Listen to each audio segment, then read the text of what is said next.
너무 가슴 아프고 나 또한 이렇게 기분이 잡잡하고 힘든데 우리 선수들이 얼만큼 힘들까. 나 또한 지금 짧게는 3년 반을 준비했던 월드컵인데 나 또한 한국에서는 2017년도에 이브세 월드컵을 해봤지만 우리 젊은 어린 선수들한테는 엄청난 큰 성장세가 이루어질 것이고 우리 인도네시아 축구 발전에도 상당하게 도움이 될 것인데 지금 이것이 개최되지 않아서 너무 안타깝고 우리 어린 선수들 꿈과 희망이 일단 없어진 것에 대해서 너무 가슴 아프고 또한 우리 인도네시아에서 이브세 월드컵을 볼 수 있었던 그 기회를 잃어버린 것에 있어서는 너무나 가슴 아프다. 그 외에는 할 말이 지금 현재로서는 없다. Itu tadi ungkapan kekecewaan dan kemarahan dari pelatih timnas Sintayong yang menyatakan menghancurkan mimpi pemain Indonesia dan kesempatan Piala Dunia untuk memperbaiki performa pemain juga jadi kehilangan kita dengan gagalnya jadi tuan rumah. Nah, Bapak-bapak ini sudah bergabung bersama kita. Bung Ege sebentar ya jawab pertanyaannya, ditahan dulu. Eksekutif Komite PSSI Bung Arya Sinulinga yang bergabung melalui Zoom. Selamat malam Bung Arya. Selamat malam Dwi. Ya, Bung Arya, kita tahu ini memang berita yang sangat menyedihkan, mengagetkan bangsa kita di tengah-tengah Ketua Umum PSSI sedang melobi Presiden FIFA loh padahal di Doha.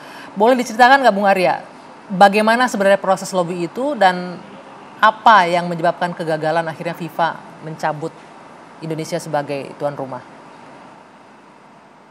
Dari surat FIFA jelas ya bahwa mereka melihat situasi kondisi saat ini. Itu jelas di paragraf pertamanya. Yang menjadi pertimbangan mereka untuk mencabut tuan rumah U20 di Indonesia. Ya, tapi mereka tetap punya dan mereka lagi menghitung dan mengukur sanksi apa yang akan diberikan kepada Indonesia karena gagal memenuhi jadi tuan rumah U20 ini. Tapi mereka tak berkomitmen untuk membantu Indonesia, komitmen ke Pak Jokowi juga, komitmen terhadap PSSI juga, apalagi setelah kejadian di Oktober yang lalu di Kanjuruhan. Mereka anggap bahwa ini kecelakaan yang kedua, gitu, setelah kemarin kecelakaan yang pertama. Maka ini dianggapnya Indonesia perlu disupport. Jadi mereka tak punya komitmen untuk membantu Indonesia. Jadi kenapa sampai bisa digagalkan? Itu betul-betul karena situasi ini, di mana ketika Indonesia, ketika kita mulai drawing, itu Bali yang menjadi tuan rumah drawing, tidak mau ada Israel di sana. Sementara FIFA itu punya prinsip fair play, fairness, dan tidak ada diskriminasi terhadap peserta dari manapun. Dengan menolak salah satu peserta di sana, maka udah pasti itu kan melakukan diskriminasi. Berarti melanggar ketentuan yang sudah ditetapkan oleh FIFA kepada pemerintah Indonesia. Bung Arya, itu yang membuat kita, membuat kita akhirnya maju ke FIFA dan kita bernegosiasi.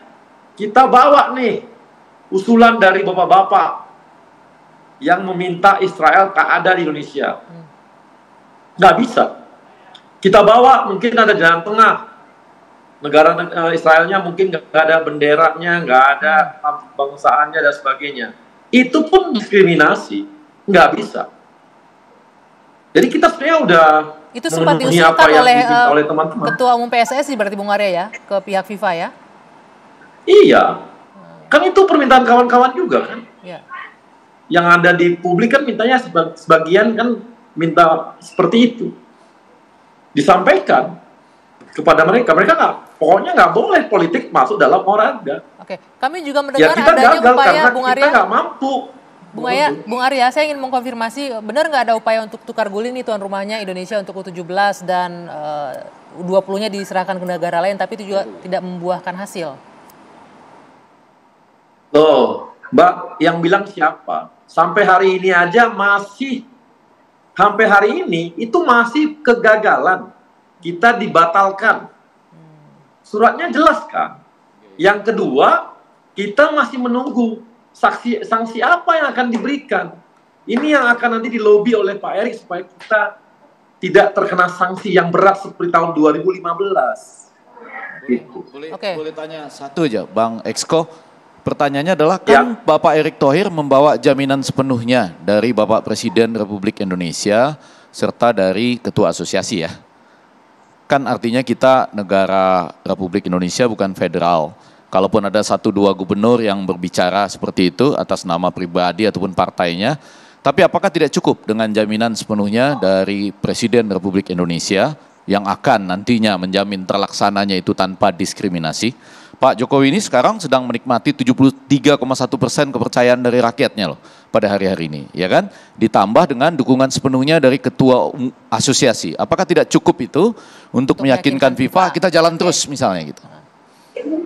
Ya masalahnya kita kan membawa pertimbangan-pertimbangan, Mas. Yang dari publik ini, dari semua, dibawa ke sana. Dan kita nggak bisa penuhi itu. FIFA nggak mau syarat-syarat yang kita berikan. Oke, baik. Lalu kemudian bagaimana Indonesia akan menghadapi sanksi dari FIFA dan kita juga akan mengajak pelatih Timnas U20 untuk bergabung bersama kita. Usai jeda saat lagi akan ikut berdiskusi di dua sisi. Tetaplah bersama kami pemirsa.